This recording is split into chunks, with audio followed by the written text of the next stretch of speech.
Hi, my name is Nicole Scott from Mobile Geeks. Today I'm going to be reviewing the ASUS Memo Pad HD7, the new low-end tablet from ASUS. The new Nexus 7 is coming in at $229, and it has dozens of high-end features.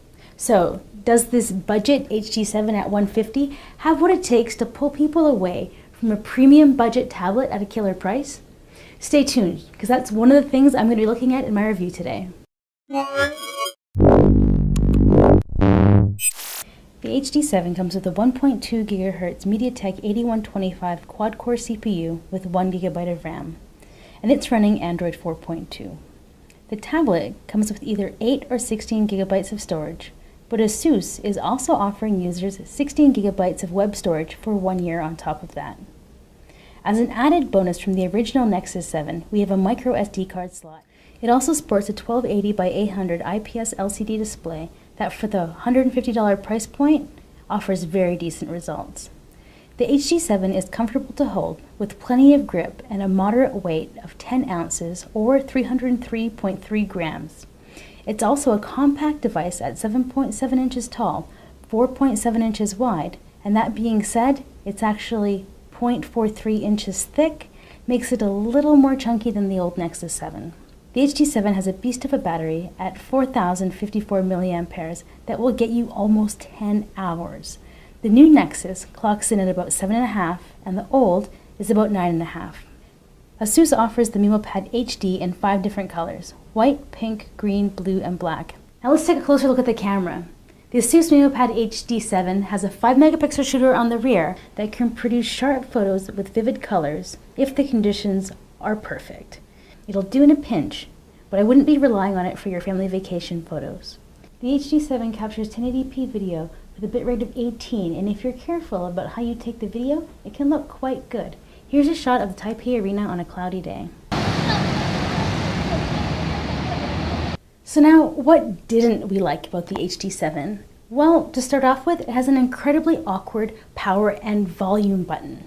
The buttons are easy to reach, but they're both hidden from sight and they're nearly flat, making them really quite hard to identify by just feeling them. And the back also picks up fingerprints a little too easily. The HD7 covers basic wireless and Wi-Fi, as well as Bluetooth 4.0, but there's no NFC. There's also no hardware-based video out. The Memo Pad HD7's quad-core MediaTek processor is really no match for the 1.5 GHz Snapdragon S4 Pro and the new Nexus 7. Paying a little extra for Google's official tablet gets you much better performance across the board, especially in terms of web browsing and graphics. Although some would lump both devices into the entry-level category, they're ultimately in different leagues.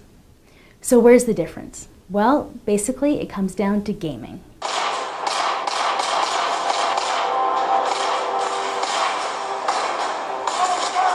This game is really difficult to play.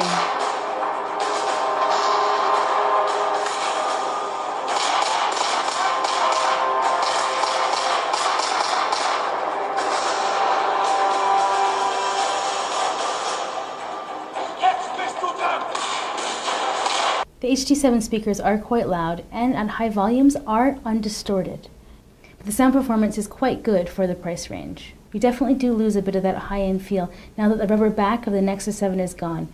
The entire device feels a little more plasticky, but then again at this price point there have to be sacrifices.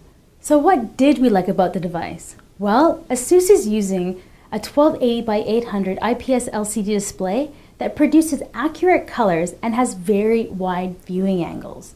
The panel is even bright enough to use outdoor if it's not too sunny. And we love the battery life. Nearly 10 hours? Ow, ow! It has a camera, and that'll definitely do in a pinch. And ASUS has actually put on board quite a few features that do make up for the care that you're going to need to take to make sure that you have excellent quality video. ASUS has also included a few nice widgets to help you get the most out of your device. The floating widgets are very nice, and the reason why I love ASUS so much for all of my devices is their very clean version of Android. It's just very vanilla. When you're taking a look at budget tablets, usually the first thing that you notice is the cheap display. But the HD7's IPS display doesn't feel like a significant compromise. So I keep on saying for the price point you really can't complain. So how does this budget tablet stand its ground against other budget tablets? Well, let's look at the HP Slate 7. It's cheaper at $140, but the display quality doesn't even come close to what we have here with the HD7. And if you look at performance and storage, we're not even in the same category.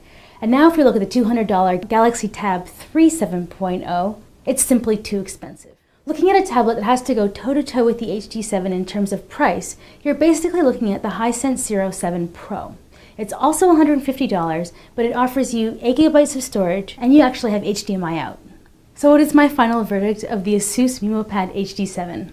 Well, it's no surprise that this tablet didn't knock it out of the park in every department.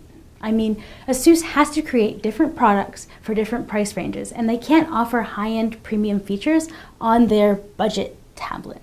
Having said that, the HD7's battery life, display, and storage are stand up when you look at other tablets in the $150 price range. And to be honest, if you look at other $200 tablets, some of those don't actually perform as well as this one does right now. But the question is, for $80 more, should you pick up the new Nexus 7?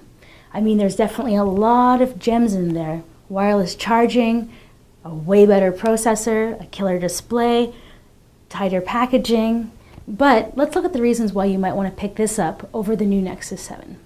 If you're extremely tight on cash and $80 is a big deal to you, then this is an excellent choice. I mean, if you're just looking for a tablet for surfing, movie watching, and playing casual games, well then maybe this tablet should be the one that you should look at. I mean, because if you're not chasing all of those high-spec features like, say, wireless charging and NFC, if you wouldn't know how to use those and maybe you don't care, maybe this is the tablet for you. But the truth is, if money is really no object to you, then go for the new Nexus 7. You get so much more for your buck, and it's just a gorgeous device. Once you've realized wireless charging and 5.1 surround sound on headphones, those are just things that you almost can't walk away from. But if $150 is your cap, looking at everything else in the industry at this price point today, this would be my key choice. I mean, the Memo Pad HD7 is a great combination of decent performance, long battery life, and good value. So I'm your host, Nicole Scott for Mobile Geeks, taking a closer look at $150 budget tablets.